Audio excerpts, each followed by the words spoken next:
Brett Favre says what he says. Now Pederson has to respond. What's the story in your mind? Look, this team is much different than it was when Nick Foles was there. It's a totally different composition, both on offense and defense and special teams. So to automatically now say because Carson is struggling that they should have stuck with Nick and things would be much different right now, I mean, quite honestly, I think that's ridiculous. I mean, there's plenty of people now who also think that since Nick has been in Jacksonville and now been in Chicago, that he isn't really that good and he's not even a starting quarterback. There's some people who think he needs to be benched right now because he was never a starting quarterback. So what does that tell you? So look, I mean, all this is right now is this is just kind of revisionist history because it's easy right now to just pile on Carson. And everyone knows Carson needs to play better. Everyone knows the hero ball stuff has to stop. Everyone knows that.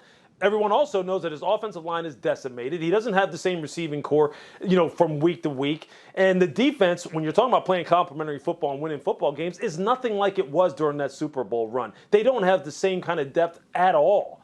And there has been a coaching drain on this football team to a certain degree, and you can debate whether or not that's having an effect also.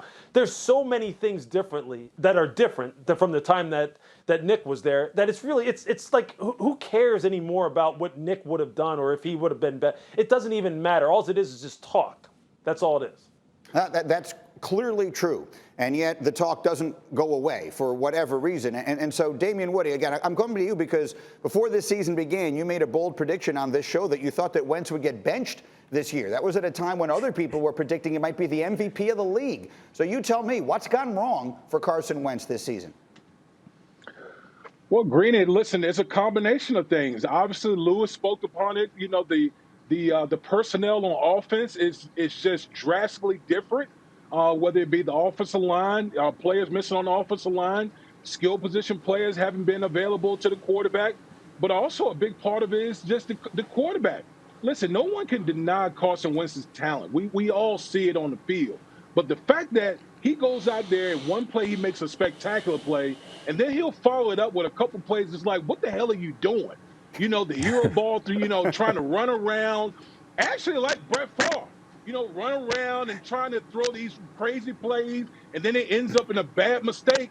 You just can't do that, especially the amount of money that the Philadelphia Eagles are paying you. You just can't do that. And until he eliminates that, I'm sticking by. There's going to be people clamoring for the backup to come in at some point. Yeah, and Jalen Hurts, remember, they drafted in the second round. But I'm glad he said that, Nick, because I was actually thinking it. If there was a quarterback that I would think Favre would like, it would be Carson Wentz, because he's certainly much more similar than Nick Foles is.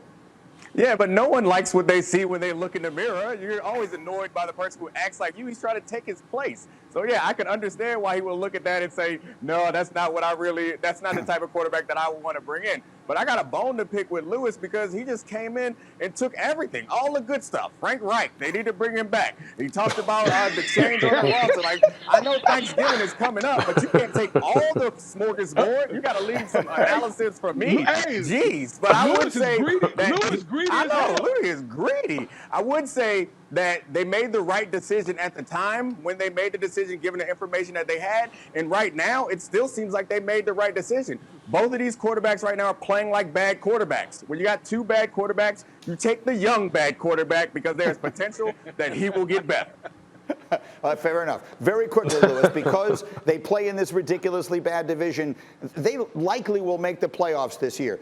In your opinion, do they have the right guy? I mean, in Philadelphia long term, will they be building around Carson Wentz as they rebuild this thing wherever it is it goes into the future? If you were there, would you be doing it? As I'm sitting here right now, yeah, I think they do. Now, that is subject to change, and there is no question that Carson needs to knock off some of this nonsense, and that's about the nicest way I can put it. He needs to knock some of that stuff off because he knows better, and they're trying to coach him out of it, so it better change. It better change soon because you don't have an unlimited amount of opportunity to do this. Yeah, I hate to burst your bubble, but the nonsense ain't going away. He's been doing it for too long. That's who he is. Orlovsky said it here. He said, I'm tired of hearing Carson Wentz talk about all the things he needs to stop doing. He just needs to stop doing them. Thank you for watching ESPN on YouTube. For live streaming sports and premium content, subscribe to ESPN+.